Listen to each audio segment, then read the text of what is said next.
welcome to another edition of the Blizzard Watch podcast. Tonight, I will be your host, Elizabeth Harper, and joining me tonight are my fantastic co-host, Joe Perez. Well, hi there. And on the other side, our special guest host, Nick Marino. Hello. I had one moment there where I was like, wait, what's Nick's last name? What? Okay. I'm like 90% sure I got it right, or you would have said something. See, now Nope, I'm gonna. you did. I was gonna say Nick, and I know his last name. I'll soon know his address, so I can randomly send him things in the mail. It's gonna be great. Famous last name, Okay, Dan especially Marino. in the sports world. No relation, but it's been great to explain that literally my whole life, from the time I was in kindergarten to last week when I had to go do some random paperwork. So we're actually going to have... I was thinking while we were figuring out what our topics would be tonight that we didn't have much to talk about, but actually we got kind of a list. We'll have more to say about the Midnight Alpha next week, but for now we do know the Midnight Alpha is starting. It will begin on October 2nd. So, and the Alpha, we don't know who's going to get into the Alpha. It's not a public invite. It's just invite only, but you'll start hearing more about what's happening in Midnight as more players get to test it. Yeah, we can either make of y'all looking... I was gonna say we can make an educated guess that it's gonna be like with the War Within, where it's gonna be probably friends and family, and then it's likely gonna be a handful of content creators for the Alpha. Yeah. That's usually how it goes. Yeah. So is there anything either of y'all are looking forward to seeing in the Alpha? Is there anything you're really keen on finding out? Because this is going to be the start of an info dump. I mean, honestly, one of the things that I'm going to be interested in is how classes are going to shift. I know it's going to be a while. It's going to be a slow roll. But we're at the part of the current expansion, The War Within, where power has shifted quite dramatically. This is me speaking selfishly as a restoration shaman, where I feel like I have to work a little bit harder than some of the other classes because of how talents and set bonuses have worked out. And I'm curious what the new power systems are going to look like in sort of keeping things even. So it's going to be a little while, and it's going to be a slow like trickle of information for that. But those tend to be some of the things I focus on early. And I tend to give feedback very early on that stuff. Some of our listeners might not know that when it comes to, like, in particular, Restoration Shaman, I have always been, like, a huge math nerd for that specific way the class works. And I'm not saying it makes me the best player in the world, but I think Liz can agree. I'm a pretty dang good healer, but I know what I need to prioritize, and I know how most things interact, and I've always been that way for years. And all of the betas, all of the alphas, going back as early as Wrath of the Lich King, I've literally delivered like pages and pages and pages of feedback to the devs on weird interactions or talents that aren't mathing the way that they're supposed to math, at least not on the, the way that it's presented, like things like that. So I'm really curious to see how that initial class math starts working so that I can start breaking up the spreadsheets and the tables and start doing my calculations, because literally I spreadsheet everything for a while when it comes to... And classes are something we haven't heard a lot about, except that we are going to be getting some new talent points. And I believe those new talent points, the Apex talents, aren't going to be available for testing initially. So more about that in the future. Is there anything you're looking forward to seeing, Nick? So from the jump, the system that I'm most looking forward to is Prey, and that has a lot to do with an unrelated game, the Middle Earth series, Shadow of Mordor, that Warner Brothers produced like 10 years ago, and then a sequel a couple years later that had the Nemesis system, which was basically just a reoccurring fight system, a fight to the death, basically, where different elite NPCs would come and hunt you down to kill you because you have tried to kill them, or in some cases, you've successfully killed them, and now they're back to try and kill you. Obviously, that's a little more complicated than what would be in Midnight, because for Midnight, it's just zone-specific enemies that you hunt down, but they also hunt you down. And I think it poses a really interesting like addition to the game, not just for Midnight, but I'm curious to see how far they'd take it for the rest of the game, because I mean, from day one, there's always been random different elites or enemies that just show up in different zones. What better way to spice up old zones than to have, like, if for some reason you're just walking around and have it try to kill you, and then you get like some relevant level gear. That's obviously getting way too ahead of myself, or even for Blizzard's plans, but it's like I'm always a big fan of, and this might be a little taboo, like new spin on old things, because I think that there's a way to tastefully reuse existing assets that, isn't super intensive on, I say that like armchair deving, my apologies, on the dev, but also like doesn't immediately negate everything that they've created once a new expansion or a new patch rolls out. So yeah, that's probably what I'm most looking forward to. And I don't expect, even once Midnight releases, it to be more than anything just in the Midnight specific zones. But I'm really curious to see how much it can evolve. I'm also very curious to see how it lines up with player expectations, because when you say Nemesis system, like you're bringing up an interesting point. A lot of us are comparing it to a more robust system that we've all experienced, that is copyrighted by another company. And so it's going to be interesting to see how, if at all, this sort of aligns with that or comes close to it in any regard, or if it's just a scenario thing all over again. I'm really, really curious to see how it plays out and how it matches player expectations. Well, I think we have seen Blizzard more willing to listen to player feedback and evolve features over time, instead of rolling something out and being like, okay, this is the final version of it, deal with it. They didn't say that part out loud, but it was always kind of there. And if it didn't work out, just saying, okay, that didn't work, we'll throw it in the trash and do something else. Like in the past few expansions, I feel like we have seen them listening a lot more and being willing to keep working on something, to keep iterating on a feature until it works. Like we have delves, which have become like a real pillar feature of the game that we haven't had them for very long, but already Blizzard has done a fair amount of iteration with the balance. We've gotten a few new ones with different designs, somewhat different design sensibilities, the first batch, and we're going to keep getting new ones in the expansion. So it's cool to get a feature that will carry on and grow, and Prey feels like it could be something along those same lines if Blizzard really commits to it. Like it could start, maybe it doesn't start out quite as fleshed out, but maybe it grows there. Maybe we'll see. We'll have to see when it comes out in the alpha. So Legion Remix and patch 11.25 are going to be launching next week. So we'll probably talk about those things a little more next week. But one thing we have found out more about is Turbo Boost, which patch 11.25 does not have much going on. It did just a little bit. But it does include Turbo Boost, except Turbo Boost is rolling out in phases. So when the patch launches on October 7th, you will be getting, you'll be able to upgrade your gear 2 more ranks, and crafted items can be recrafted and gain 3 to 6 more eye levels, depending on how high you go.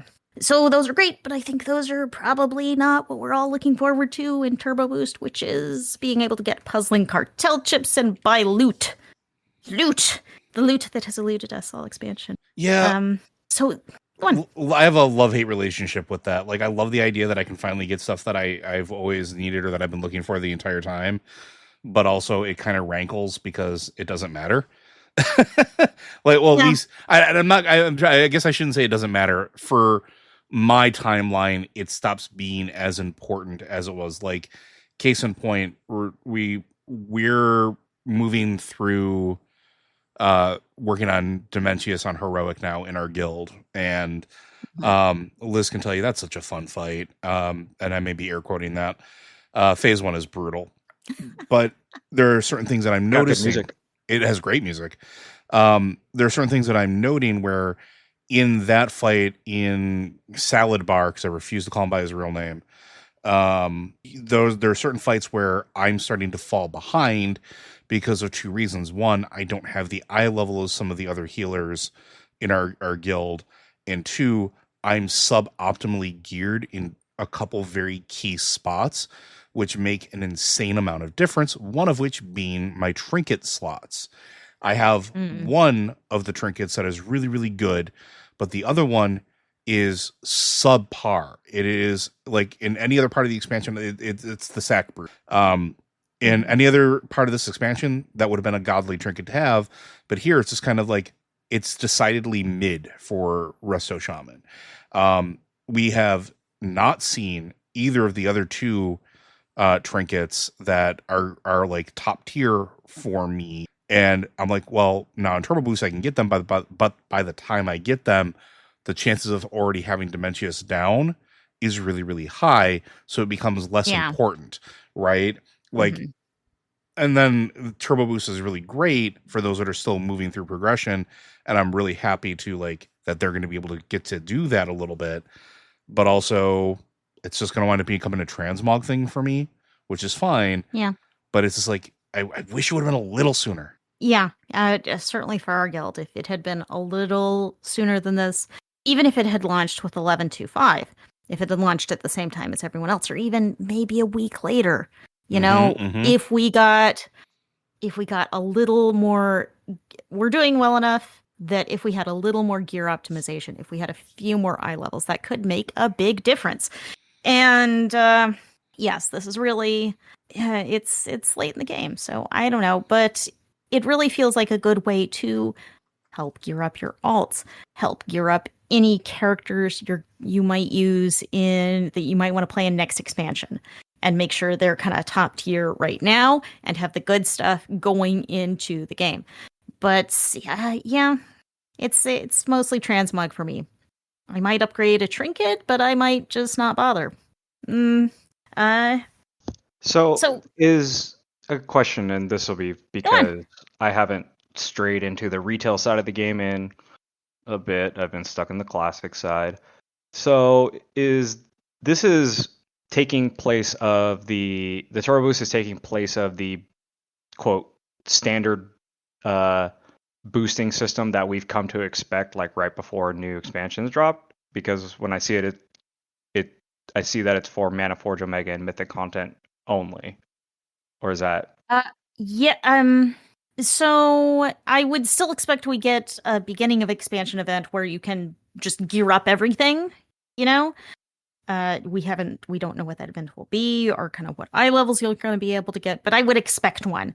This is really something Blizzard has started adding to the seasonal cycle, where late in the season, did they just start last season, Joe? Was this a season 2 thing? Do you remember? The catch-up stuff or the Turbo Boost? Yeah, I think we first Turbo Boost.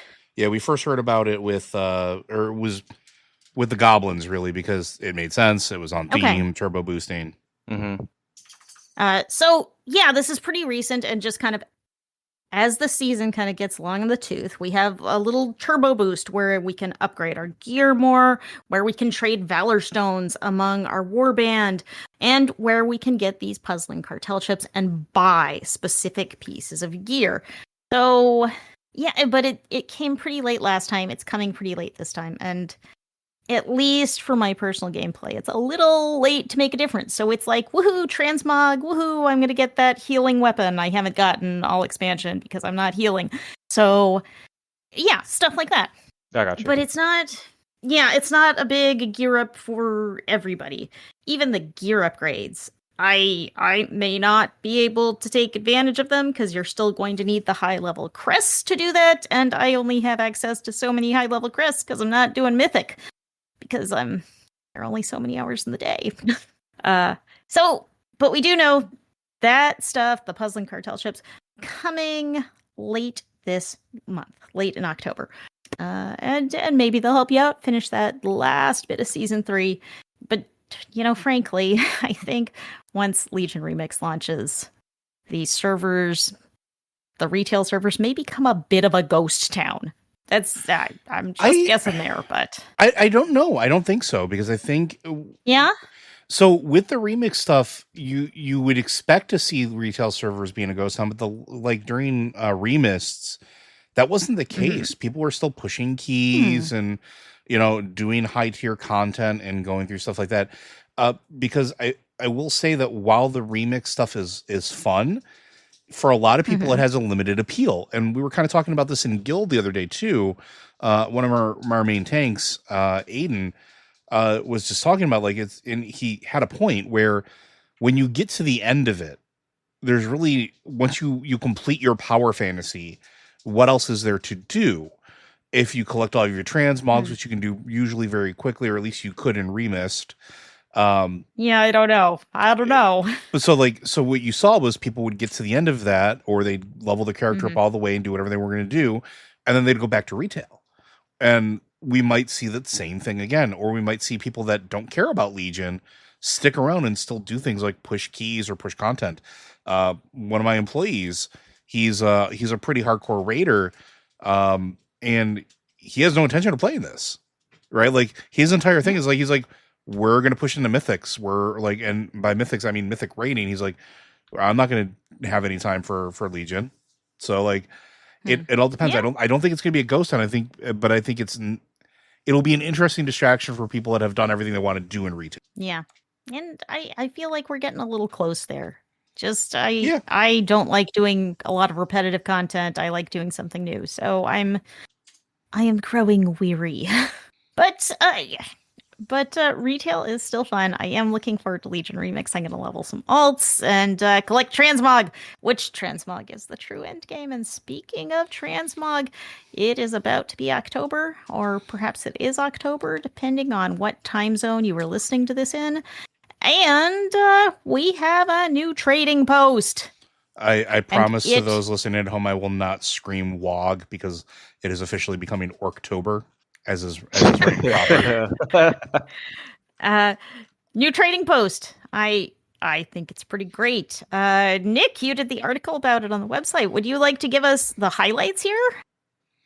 Yeah. So much like you both just covered for patch 11.2.5 and for Legion Remix, the October trading post in retail WoW has Legion inspired rewards and Hollowed End inspired rewards. And what I mean by that, there are new ensembles and mounts specifically that are Headless Horseman offshoots. So they're not quite like the green fire armor for the horseman and for his horse specifically, but they're almost like holy light. I was going to say light themed. Yeah. This is almost like if the Headless Horseman was a paladin. Right. Still with the sharp teeth and the evil malice eyes. But I need that mount. More that's gorgeous. More on the possibly good guy side ? And one of the things about the trading post that never fails each month are the weapons. The weapons are continuously a highlight. I always feel like there are weapons for everybody, and there are specifically this is where the Legion inspired items come through. There's different staves, dirks, and swords for all, and then as well as a new, somehow not related but still related in name only, capybara that is the pet, the Rusty Root Fellsnooter, that is blue, so it is neither Legion colored nor Hollow's End colored. It actually looks closer to me like something from Ardenweld's Court of Night, but that's neither here nor there. It looks like it belongs in Northrend to me. Oh, I can see the icy little front paws. Yeah. Yeah. It's super adorable, guys. Definitely. I'm getting myself a pet capybara. It is 100%. And can we also pick it up. Can we also call out that the Nether Storm Feldirk is Zalatath? I didn't even pick that one up. I'm surprised that one didn't get more love. It's got a slightly different marketing. handle, but it's basically the Blade of Xal'atath. Like, if you look at it, I think that's really neat. I like that. Suspicious. But as for the bonus reward that you get for completing the Traveler's Log objectives each month is a Burning Legion inspired Elec mount. Yes. That, the bonus rewards are like really hit and miss. And I say that with like, I try to be fair in the criticism of the trading post rewards and what we get. And this is a good bonus reward. Mm-hmm. I like it because the objectives are at least from what we know from the preview article, they're the normal objectives. You have to just fill the bar to quote the 1,000 points. It's not hidden behind the 2,000 points that we've seen in some months, but like this is like a brand new mount. We don't know when it'll come back. It's not something like a random back piece. Like this is something that I think really rewards people for putting the time to complete the burning or the trading post objectives. And with this month having the Legion remix as well as the Hollow's End event, there are some new or out of the ordinary play objectives that people can complete that gives them further incentive to do the trading post Traveler's Log. So yes, so many transmogs to collect. It's going to be great.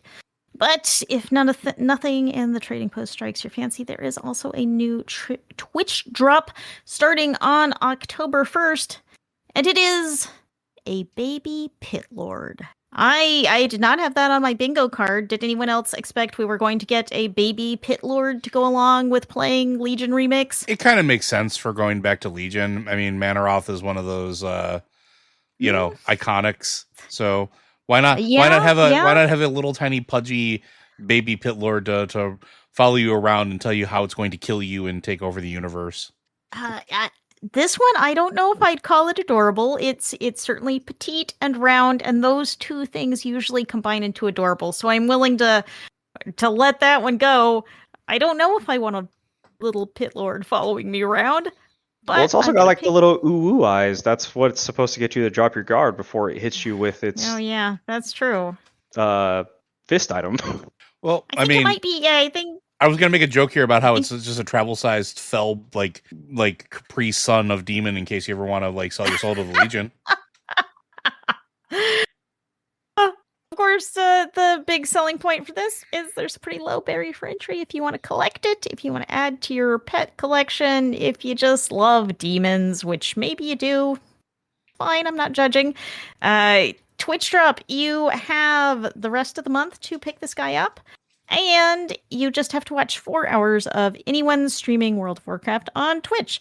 So, I mean, 4 hours is not an insignificant amount of time, but still, that's not too bad to watch a Warcraft streamer. Yeah, that's pretty low barrier, all things considered. You can just leave it on your second monitor, or in the background. That is in fact usually what I do. I'll just kind of half watch something while I'm doing something else. But yes, adorable baby pit lord, just to accompany you around. Sure, why not? Why not? So, there are a lot of holidays going on in WoW right now. And I just think we could probably do some quick reminders on these guys. Brewfest running through October 9th. So you got another week to collect all of that really cool transmog. If you want a kilt, this is your time. This is your time to pick up kilts. But there's so much. There is so much transmog and so few hours in the day. Harvest Festival, which is... not one of WoW's most exciting events, starts on October 2nd and runs through October 9th. And the one we are all looking forward to, Hallow's End, is October 18th to November 1st. So, you got events. This is really a month of events, and we're leading into to the holiday season, heading towards the end of the year. I don't know how that happened. Time ever marches forward. That's kind of it for Retail WoW. We will, of course, be talking about the alpha a lot more next week. But WoW Classic has a couple things going for it right now. Nick, you are playing a lot more Classic than I am because I keep saying I don't have the hours in the day to keep up. Tell me about the Titan Forged servers that are happening in China right now. Oh boy. Okay. So, no, I say that politely. So the Chinese players for World of Warcraft Classic are getting a brand new server that is a progression server that we've come to know for Classic era content that would move through Burning Crusade Classic and Wrath of the Lich King Classic.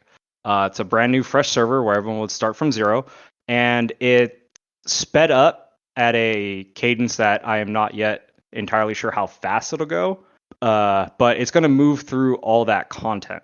And the main focus of this was that it is for the Chinese players only, and it caused a bit of it's not backlash, but discussion is probably more apt, or like questions about the direction of WoW Classic, which has turned into our favorite joke of 5 games in a trench coat. I know it's normally 3, but I actually legitimately at this point think it has now eclipsed 5 separate games. We have WoW Classic Era, we have WoW Classic Season of Discovery, we have Mists of Pandaria Classic, we have Classic Hardcore, and we have Classic Anniversary Realms. And as most people know, we are now in the midst of the Mists of Pandaria Classic, with the most recent content phase launching last week. The big question for this is, are these servers going to turn into Warlords of Draenor Classic, which really is pushing this is no longer Classic, but that's neither here nor there. All in all, this basically turned into so much that Blizzard themselves did release another blue post that basically reaffirmed that while this Titanforge server was for the Chinese market, that there's still plans for all the classic style games for all the other players around the world, and that basically the previously communicated plans for these servers hasn't changed. They'll update us when the time is, quote, right, whenever that will be. And I think that there's a lot that goes on our side of the world. So it's easy to forget what happens on the other sides of the world. But it's important to remember, I think, for this, that we're about a year out, or a year and a half out from when the Chinese players were able to replay World of Warcraft, all of World of Warcraft. They were cut off from the game for about a year while NetEase was working out its not licensing. Was it a licensing issue? Contract issue. Yeah, something like that. Yeah. So when that cut off, it was the second phase of Wrath of the Lich King Classic. So from there, the Chinese market did not get access to the rest of Wrath Classic, Cataclysm Classic, and most of I think the start of Cataclysm Classic, or most of it, if not. So that's what my takeaway from this was. It seems more like trying to give back to players that missed out, but as always, sometimes when people see something that others get and that you did not, it raises questions. There's no escaping it. We're all gamers here, and we all look at the worlds beyond and wonder what could have been if we had gotten this. There's also, in a different kind of classic gameplay, there are some players who have decided the hardcore realms are not quite hardcore enough for them, and I've been hearing about people playing with this ultra hardcore add-on that basically you can no longer see your own health bar, you can no longer see enemy health bars, but the visible area of your screen shrinks as your health drops. So you don't have any damage text, you don't have a mini map. It's I'm not a hardcore sort of player. I find it interesting to watch how people make these challenges for themselves in the game. And this is far from the only one out there. But wow, it'd be hard to play without seeing your health or anyone else's health. What do you guys think? So as someone who has tried hardcore plenty of times, and I made a note about this in our show notes, when is permadying not enough? Because again, I say that respectfully because especially with self-found, where you are quite literally self-reliant on everything, you need bags. You need to either have the gold that you got from selling stuff from vendors, or you got to learn how to make it yourself. You didn't pay attention to a random mob that was in a bush, then you're at like 30% health. Well, I hope you're ready for the afterlife because you're about to die. Did you see? Did you see the part where like the pet classes in this with this add-on? Once a pet dies, you can't resummon it. No, I didn't. I did. I think the one that really stands out to me is replace buff icons with messages from your character, and it was removed for being unpopular. So apparently there is a limit to what people are willing to tolerate for making it hard on themselves. But I find it amusing that is the limit. Listen, I'm going to propose that this add-on has a Ronin mode where literally all announcements in character, in game, are just replaced with the character Ronin voiceovers, because that'd be great. Players want to have ultra hard mode. What other way than raising your blood pressure through the roof is there than to have a hard mode? I hear you, and I raise you, Randy Savage, or it could just be Brand. Don't stand there over and over and over again.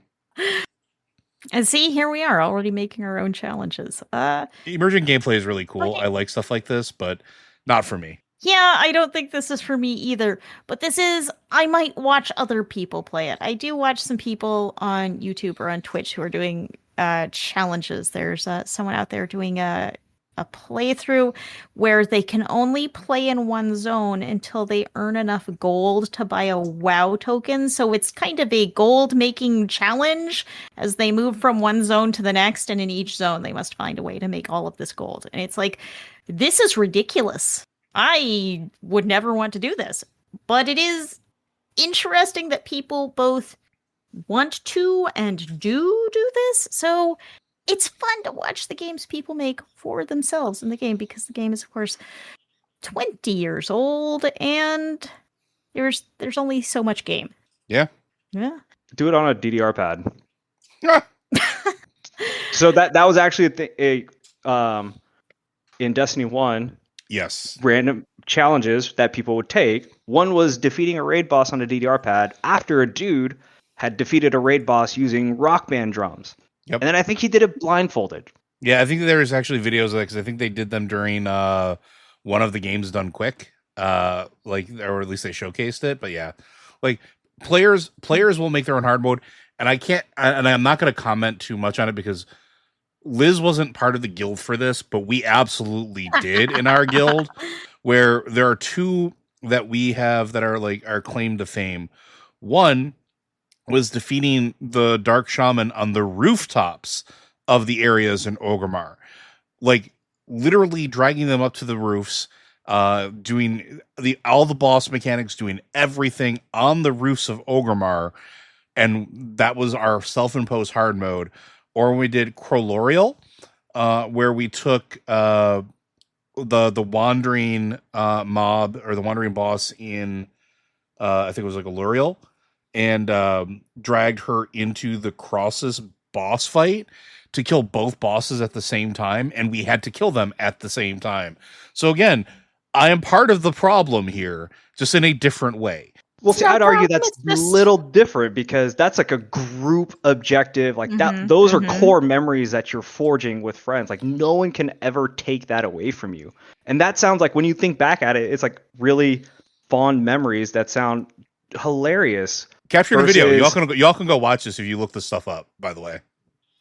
Yeah, but this is versus like, I'm going to play this with one hand tied behind my back and my leg tied up by my head because I need a challenge. Again, it's fun to watch. It's fun to watch these people. But yes, moving on. Oh man, this is one I have to talk about, because it's Hearthstone. Hearthstone just announced its new expansion, and I am actually, this is pretty exciting. I think it's pretty exciting. It has a great theme, and all of the good Hearthstone expansions have a strong theme that kind of pulls the idea together. It is across the Timeways, and the story here is basically that Chromie is gathering heroes from different places, times, alternate universes, and pulling them into the game in order to defeat Murazond. I believe I have that right. I am not the lore expert here, but Hearthstone is also not. It's a funny twisted mirror on Warcraft lore. So there is a new keyword called Fabled. Each class will have its own Fabled card, which is an iconic character from WoW's past, and it gives them interesting new interactions. Now, we don't know all of the cards that are going to be in this set yet, but the example is Sylvanas. Chromie goes back and plucks Ranger General Sylvanas out of the timeline and brings her forward as a card for your deck. So, when you put Sylvanas in your deck, you get Sylvanas as well as her sisters. And when you play any of the 3 Windrunners, the others in your deck get buffed. So these are all going to be cool because they have really strong, story ties and themes, and they sound like they're going to be very powerful. Each class will have their own. And there's another keyword called Rewind. This is a very Chromie-coded keyword, in which if you play a card with a random effect, there are a lot of them. If you play a card with a random effect, you have the chance to re-roll the outcome of that effect. So play the card. I don't like this. You can undo. You get an undo button, which gives you a little more consistency in gameplay. Which randomness can be fun. Randomness can always also really go against you. And there's currently a Hallows End event going on. If you wanted to pop in, it's kind of the same. It's kind of the same thing we've seen with other events. You go and you play the game and you do quests and earn experience and you get a few little cards or card packs along the way. So, plenty to do in Hearthstone. This expansion will be out in a few weeks, I believe on November 4th. So, a little ways to wait on that one, but not long. And over the coming weeks, we will see a lot more about the specific cards coming with it. But, of course, you can pre-order it now if you want to go ahead and drop some money on it. So, it's a fun one, but it's also... I'm not feeling Hearthstone lately because you are spending a lot to keep up with the current meta. But this does sound like a fun one. So, and neither of y'all play Hearthstone, do you? Not anymore. I have one addicting card game in my life. Yeah. I could not possibly keep up with this and Magic. That's off the cards. But yes, that is coming out early next month. So if you're into Hearthstone, check it out. Log on, play some Halloween events, and yep. So next up, Diablo 4. Diablo 4 launched its new season last week, but this week it launched a whole bunch of skins for a new collab, and the collab is StarCraft. So, have either of y'all looked at these StarCraft skins?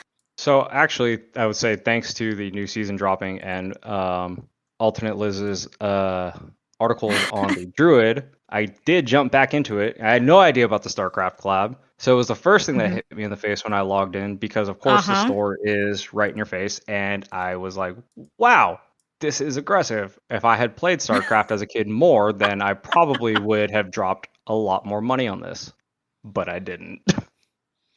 Yeah, not my aesthetic for Diablo.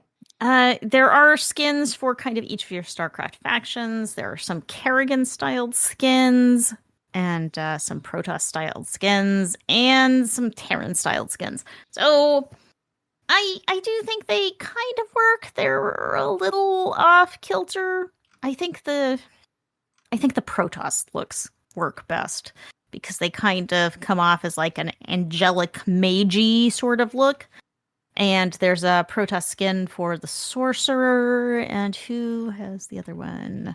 Well, there's definitely a Protoss for the Sorcerer. The Rogue has the Dark Prelate. Ah, okay.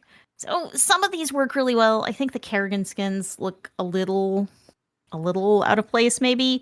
And the Kerrigan skins look very strange on male player characters. That's just me. I don't know if people had male character models in mind when they were making those Kerrigan skins. But if you love them, embrace it. Embrace your inner Kerrigan. Of course, the problem with Diablo skins is that they sell for $25 to $28 for the bundle, which is, of course, a bundle for only one class. You buy the skins and they are only for one class. And I find that to be a really hard sell. They're just a little tiny bit pricey. Yeah, it's very niche. I'll say it like that. Like, I know StarCraft is popular for sure, but this is just, we're kind of running into the same thing of you're leveraging IPs that people really like for way more than what they may have actually already put into a game. And it's cool looking for somebody. I know that. It's hard to justify dropping almost a full game, especially if you really like, or a full game's price, especially if you really like it and you play more than one character. Yeah, it's hard when it's just, okay, here's the transmog set for one character class, even though that's just how Diablo is. Character sets have always been like this, but it's hard to justify. If I were going to drop $28 on Diablo 4, I would probably buy the premium battle pass and get the adorable dog and his adorable armor. Yeah, which I'm still thinking about it. I haven't bought a battle pass yet, but the option is still there. I could get that dog if I wanted to. But it's not cheap. But speaking of StarCraft, over here in our StarCraft hopium corner, which if you didn't realize we had a StarCraft hopium corner, neither did I until today. But apparently, yes, there is a StarCraft hopium corner in that StarCraft 2 just got some patch notes today. Just got a reasonably significant balance patch that is going through. And that's, I have always speculated that Microsoft would be reviving StarCraft in some way. And while these are not super massive, crazy patch notes, yeah, they're patch notes. They're fixing bugs and adjusting balance of different characters. So, am I getting something out of nothing here? What do you think, guys?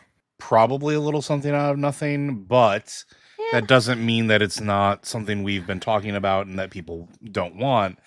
We've been talking about the idea of, with Microsoft coming in before the deal was ever finalized, this concept of revitalizing long forgotten or long abandoned IPs. And while a lot of our hopium, at least for me and Corey, has been focused on Heroes of the Storm, which we'll talk about in a moment, StarCraft is on that list for a lot of people. I mean, it was probably the single greatest competitive RTS on the world stage for a very long time when it had its heyday. And that's not something that you can forget. And StarCraft 2, while it didn't have necessarily the reception that I think they were hoping for, and it didn't really like blow the doors off of it, it was also during a much different time at Blizzard, where instead of focusing on just making a good game, StarCraft 2 was releasing at a time where they were starting to focus on cross-promoting all of their games, trying to maximize storefronts. It's easy to forget that StarCraft 2 and Diablo 3 released around the same time, with the wonderful Real Money Auction House in Diablo 3. And it's a game that RTSs are, you can't monetize them like a live service game. Not really, because people don't care. Like, not as much. When you do an RTS game, most people care about, is the game good? Is it balanced? And then, does it have a good competitive scene? And StarCraft 2 did for a little bit, and then everybody moved on.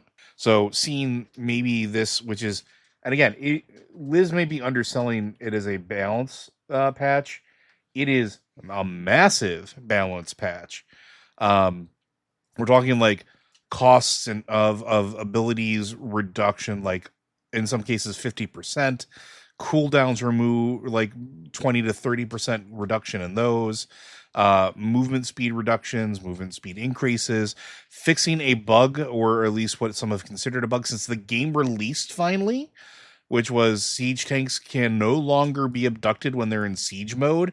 Which before it's like, oh, I'm in siege mode. Well, tanks is getting picked up. Guess that's the thing that happens now.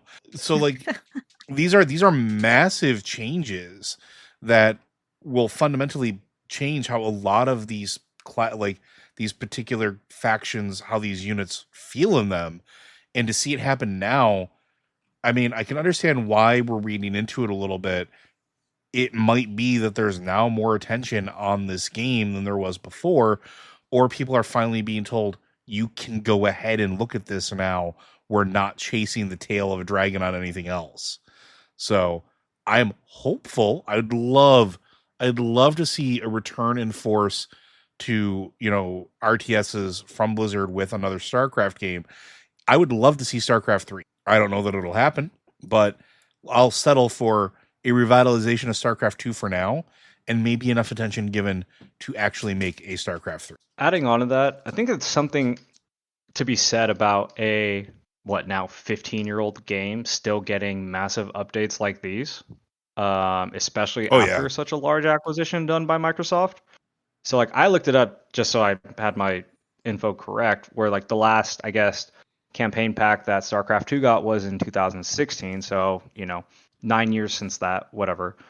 But we're now in a time where after the acquisition of Blizzard, that I think, especially for a company like Microsoft that wants to look at maximizing, other opportunities, which is just the corporate speak for how do I print more money,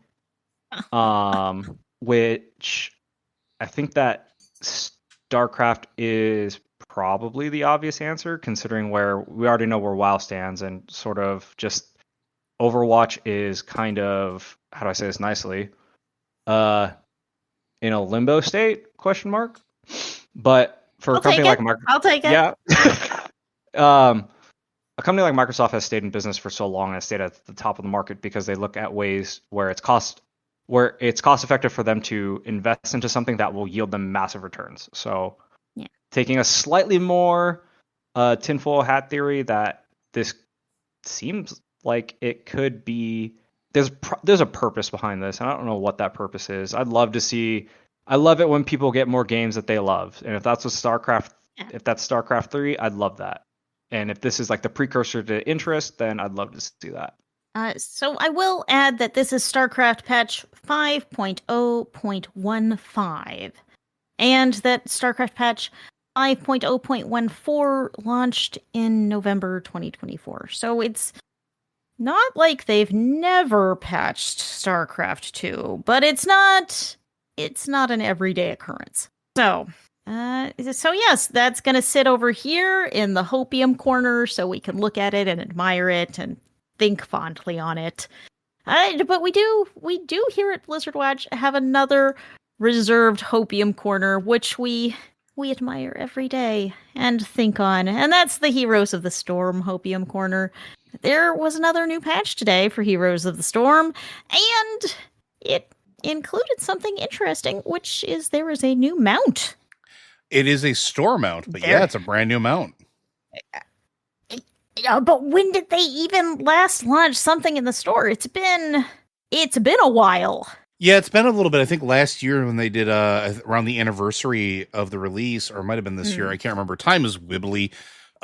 They did anniversary skins or some wild skins, and I think we had that around the time of Undermine. I think we had the Mad Max-ish skins release for several of the characters, because I remember Thrall getting a new skin themed off like in a much more racy style. But yeah, it's been a while. But the fact that they're still developing things like this is, I can hear Corey's Heroes of the Storm senses tingling right now, guaranteed. Because again, we're living in that hopium corner. That this is another game that was, I want to say, ahead of its time. It was competing against League of Legends and Smite and a bunch of other MOBAs at the time where MOBAs were like the peak of competitive gaming, replacing RTSs. And it did its own thing. It carved its own path, and it was a wildly fun game as far as I'm concerned. And so finally seeing, these updates that are happening really frequently is one, heartening, but two, seeing content in the store. That's another, like, red push pin on the dartboard with red string going from it, because you don't see that very often. You don't see new store things being added to a dead game. So I'm hopeful. Maybe we'll get it. Maybe we'll get Heroes of the Storm back on. Maybe we'll get a Heroes of the Storm 2. I'm okay with this. Come on, Blizzard, give it to me. You know you wanna. And the mount, I don't know if we ever actually said what it was. It's a plush sheep, because that's, of course you want to ride a plush sheep out into battle. Who wouldn't?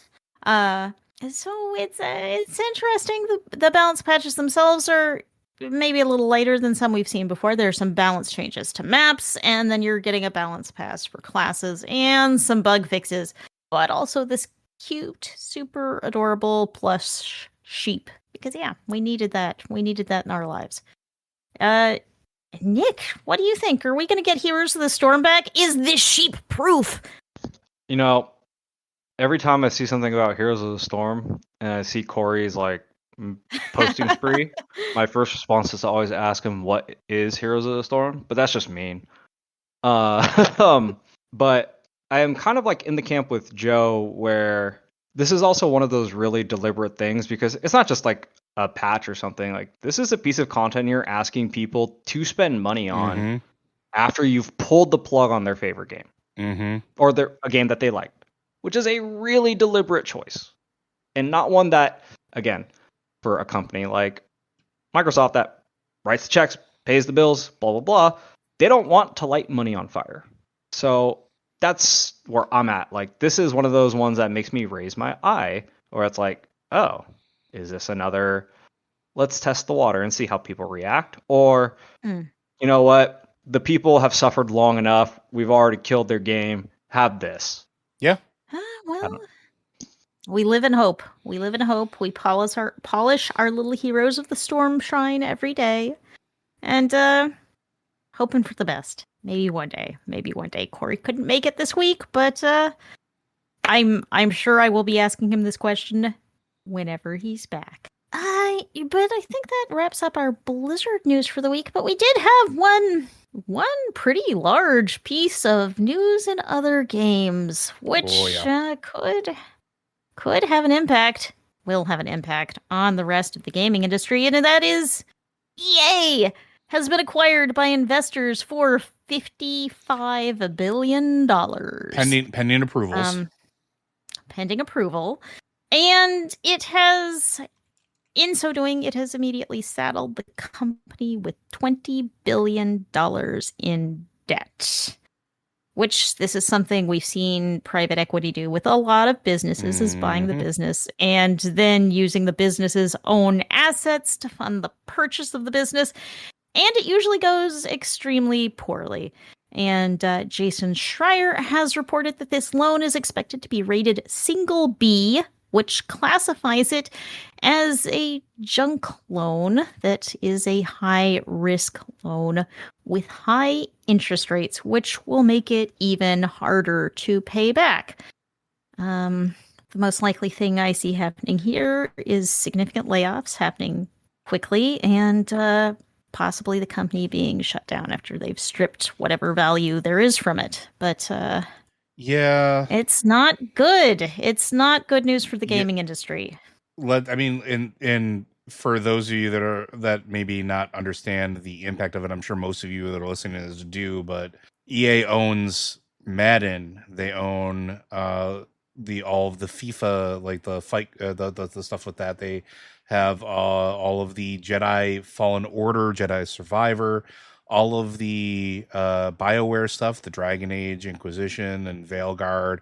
They own Apex Legends at that point, The Sims, The wonderful game that we just got done like talking about not too long ago, It Takes Two, A Way Out, Mass Effect, Mirror's Edge, Burnout Paradise, Alice, the American McGee Alice franchise that EA refused to do anything with. They now is now being held by, you know, what is likely going to become an AI firm. Dead Space, which just had a real release not too long ago that was really well received. Titanfall, the Battlefield franchise. This is extremely significant to a lot of random gamers. And I don't know, I'm not trying to sound doom and gloom about it, but we're going to see things that are going to make these even worse than EA already did, as far as we can guess, right? We're probably going to see way more AI slop because they've already stated that they're going to put AI at the forefront of what they're doing, you know, to reduce their costs, which means layoffs, which churning whatever content they have available to them. Sorry. I believe the AI stuff is reportedly that they're planning to use AI to cut operating costs, which that does and seem likely profits in today's industry. That's the quote. And boost profits. Well, to be able to afford this much debt, which even the interest payments are going to drag you down with that much debt. If you're paying high interest on that, that's going to be insane. EA's net bookings are about $2 billion a quarter, which is a lot. But not, it's a lot, but going into $20 billion of 10 quarters of just that, right? Yeah, and you still have to pay the bills in the meanwhile, and the bills include the developers.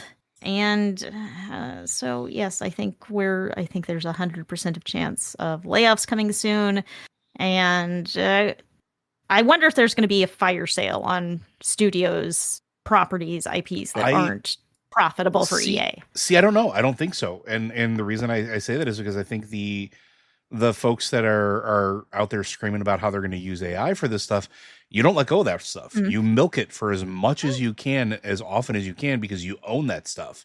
So you feed it through the AI machine, and you make, you know, random mobile games or random vaporware or whatever the case is, and try to churn that stuff out as quickly as possible to maximize your profits. And then until it starts being not profitable, or a albatross that they can't deal with, I don't think they get rid of any of those IPs. And in the meantime, I think we're going to see anything that has a marketplace be insanely aggressive, especially things like all of the monetization in Madden, or, you know, any of their sports franchises that have marketplaces. You're going to see other games that maybe didn't have a marketplace before probably get one introduced. You're going to see AI skins. And again, I'm not trying to be all doom and gloom. Maybe everything will work out. Maybe this will be a revitalizing shot for EA, but it's really hard to believe that with everything we're hearing. No, I mean, I think this is one of those things where what you see is probably what you're going to get, or what you've seen is probably what you're going to get more of. Yeah. And I think one of the, because, I mean, you already nailed it, Joe, with Madden, but really one of the franchises that was new to EA that is probably going to be one of their more popular ones, especially in America, is the return of college football. Yeah. Like, that game took everyone by storm last summer because people had waited well over 10 years since the last one. You can't call it NCAA because reasons, legal, this, that, and the other. So they called it EA Sports College Football. But even that version did have a monetization storefront where it was super aggressive. It pissed a lot of people off, and they slightly rolled it back for the version released this year. But, you know, depending on when the sale goes through, quote, the development of next year's, that may not be the case. But I also think that with how these sports games specifically can translate to different sort of esports events as well, I'm curious to see what sort of effect that could have on that landscape, and how much more of an aggressive push we'll see that to be put into stateside. The other thing that I would say that I would recommend people listening at home, if you are interested in any of the EA franchise games right now that you already own and maybe don't have currently installed on something, now would probably be a good time to download and install those things. Or things like grabbing the Mass Effect Legendary Edition while it's like $5 on Steam sale, and stuff like that, because also I would expect to see deep sales on things through third parties go away, right? Because they're going to be settled with all that debt.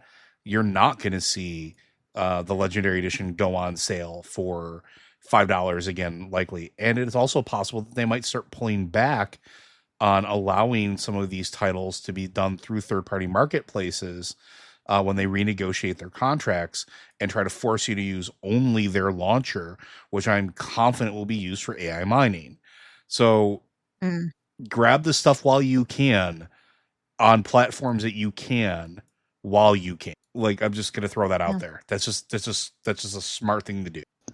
This makes me really sort of pressed at games like It Takes Two or Split Fiction, where they weren't developed outright by EA, but they're Published they by have EA. help with publishing. That games like that now, where it is just a one-off sale, I am less confident we'll get more like that in favor of games that will return immediate and continuous profit margins, because you need to pay that money back. And depending on the terms of this loan, when everything kicks in, when you need to meet your benchmarks of payback, like this is just another stone being taken away from, or like a stone in the foundation of third-party developers or smaller developers that would get help in putting really good games out there. We're going to see less of that, I think. Maybe. So I'm going to silver lining this real quick. So because I don't want to end everything on a downer. I know we're coming out on time. There is also the possibility that we're going to see the minds behind some of our favorite games leave before they get fired, right? Leave on their own terms and start developing their own games. And maybe taking some of the ideas that we saw from some of these, and some of the best games that we've played throughout the years have been done out of spite. And I'm not trying to say that to be like goofy or mean, but it's because somebody else told somebody that they couldn't make this game, or they weren't allowed to make this game, or they were fired. And so they made the game that they wanted to make. And a powerful motivator. Spite is a powerful motivator. And I can see people, and we were already talking about this with the BioWare stuff with Dragon Age, right? We mentioned, I know Matt said this, and I echo this. We're probably not too many years away from seeing a legally distinct Dragon Age, or totally not Dragon Age, released by people that used to work on Dragon Age. And so like some of the people that are working on these games under EA may just, do their own thing and continue to do their thing, because, and we've talked about this before, we are in a wonderful, bountiful time of independent development for video games. We have more quality independent video games being released, and we have the means to release them without big name publishers these days. Not like it used to be. It used to be you had to go to one of the big guys to get your game distributed and put out there. But with digital releases on everything, it's like publishing for some stuff. It makes it easier. And so that barrier to entry goes down. We see things like Unity and other game coding platforms change the way that they deal with smaller companies to make it more accessible. We've reported on that in the past. It's not always positive, but it's been more positive than negative in the last, I'd say, 5 years. That you now have access to those tools without having to develop your own system, that you can then make the game you want. And because it's not like it used to be back in like the early 2000s, where every game system was a bespoke game system because there wasn't an engine that did what you wanted it to do. So we might see a rebirth of games on platforms, including like the Switch and PlayStation, that now are from these devs that will capture our hearts just like these other games did. And that's my hope, right? My hope is that if it does get bad and everything we love from EA, which was already a stretch to keep hope alive for a lot of that stuff to begin with. We, again, going back to Dragon Age and anything BioWare really, and maybe they'll just go do their own thing and capture that lightning in a bottle again. And maybe with spite and maybe with passion for their project again. Right. And that's what I'm hopeful for. I'm hopeful that this will be a catalyst to maybe allow these people to make a jump that they maybe were scared to do. Well, we will see. My own hope is that maybe some of the properties that EA has that it does not feel are profitable, that it has not found success in, like BioWare, might get sold off to someone who actually is really invested and loves them and wants to develop them. Like American McGee's been trying to buy Alice back for a decade now. Yeah, so it would be really interesting if some of these projects that EA has kind of abandoned maybe get into the hands of smaller developers who are like really passionate about this one project, because EA is kind of stymied by the size of the company, where they have to focus on big money makers. Of course, one thing to remember is that in this acquisition, EA is going private again, and that means we will not see a lot of future financial information from them, only what they really want to release, because it won't be a publicly traded company anymore. So, it is a strange and interesting time for gaming, my friends. A strange and interesting time. But I think that's going to do it for us this week. I do want to wrap up by saying thank you to all of our supporters and listeners. It is our supporters on Patreon that make this podcast, all of our podcasts, and Blizzard Watch as a whole survive and thrive. If you are able to support us on Patreon, we're a little lower there than we would like to be. And if you support us at $3 a month, you can get early access to these podcasts, ads-free. If you support us at $5 a month, you get both that and also ads-free access to the website. If you can do that, head over to patreon.com/BlizzardWatch. And anything you can give us really helps. It's a lot of small donors throwing in a little that keeps this independent site alive. And I really appreciate you. Thank you so much. If you cannot support us financially, I totally get it. I understand. Listening to this podcast really helps. Reading things on the site really helps. And sharing content with people you think might also like it really, really helps. Don't forget to subscribe to our other podcasts, Tavern Watch, all about tabletop gaming, and Lore Watch, all about video game and occasionally other lore. And follow us on social media. We are Blizzard Watch on Instagram, Threads, Twitter, Facebook, and Mastodon at gamepad.club. We're blizzardwatch.com on Blue Sky, and Blizzard Watch podcasts on YouTube. So you can follow us on any of those sites. Like, share, subscribe, subscribe, and that just really helps us. Every little bit helps. So thank you, everyone, for listening. Thank you for following us, subscribing to our stuff, and one last thing. That's about it. One last thing to add in there. Again, don't forget to send us any questions you have for this or any of our podcasts. We do need them. We're sort of in need of them for all of our podcasts. You can send those into podcasts@blizzardwatch.com. Specify the show that it is for in the subject line, as well as any special pronunciation of your name. And if you don't want to send us an email, you can hit us up on Discord. It's part of our community perks. We have the Q and Podcast questions channel, which is open to everybody. Same rules apply as email. Just go ahead and hit us up in those. And then also, if you are a Patreon subscriber, as an additional bonus to you getting our content early and ads free, we have the Patreon Q and Podcast questions channel, which is set aside for you. We look there first for your suggestions, your topics, your questions, things that you want us to cover on any of our shows.